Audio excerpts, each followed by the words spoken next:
If you are planning to study in Canada, you need to apply for a study permit. The good news is that it's not as difficult as you may think. I'm a living proof that with the right information and research, you can absolutely do it yourself. In this video, we'll outline 5 things you need to know before applying for your study permit.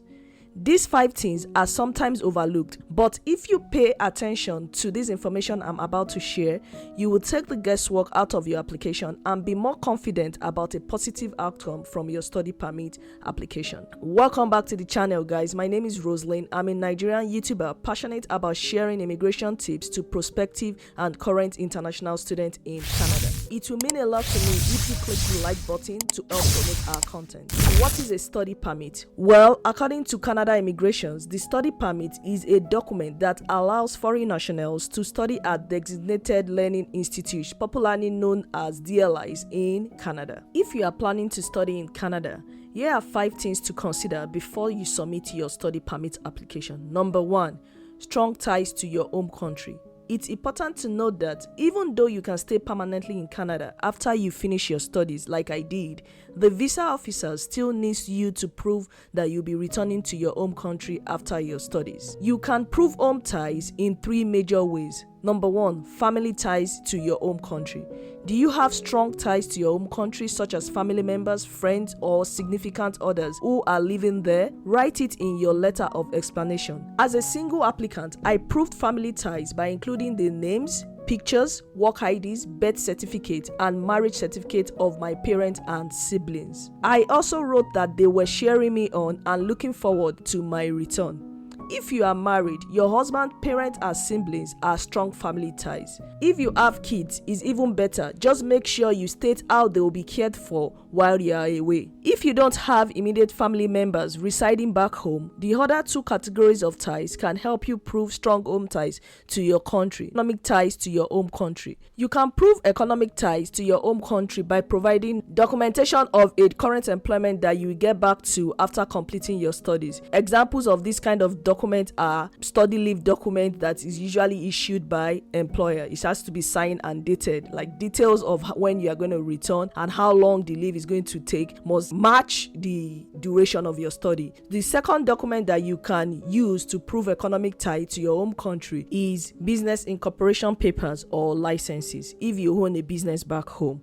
3, documentation of your professional potential in your home country. You can include insight that shows that your occupation is in high demand. Let them know how marketable the degree or the certificate or the diploma you're coming to take in Canada will be upon your return to your home country.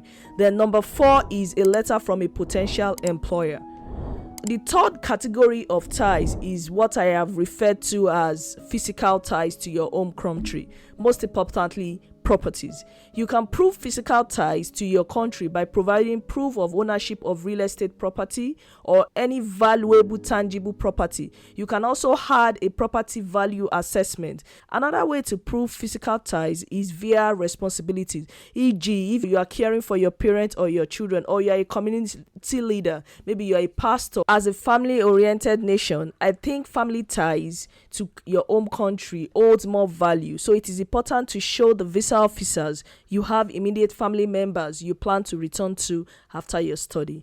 If you can show that you have genuine connection to your home country, it will make your application process easier. The second thing you have to consider before submitting a Canadian study permit application is the natural progression of your study. A typical example will mean if you have a bachelor's, then coming to Canada to study a postgrad program, for instance, a master's degree, is what is referred to as a natural progression.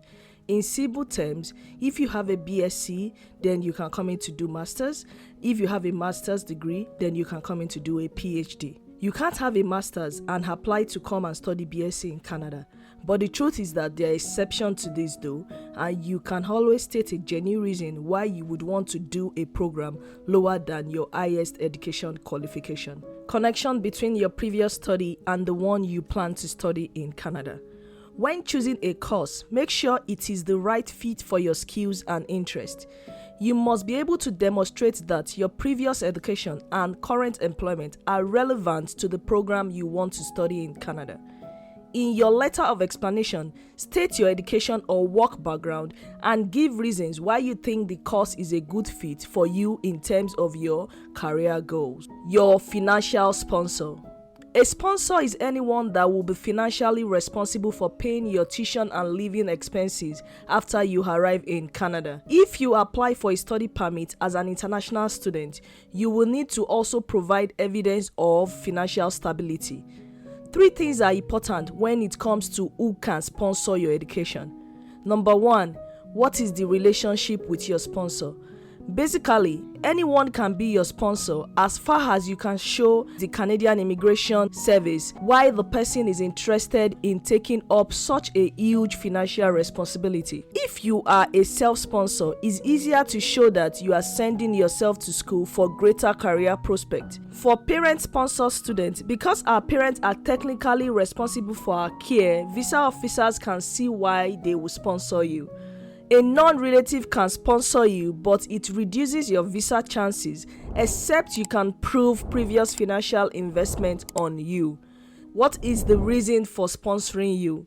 In simple terms, what is their motivation to sponsor you? As in, what do they stand to gain by sponsoring you?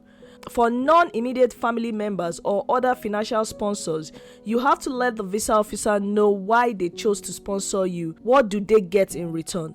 Sponsoring an internationally educated student for a study permit can be a rewarding experience.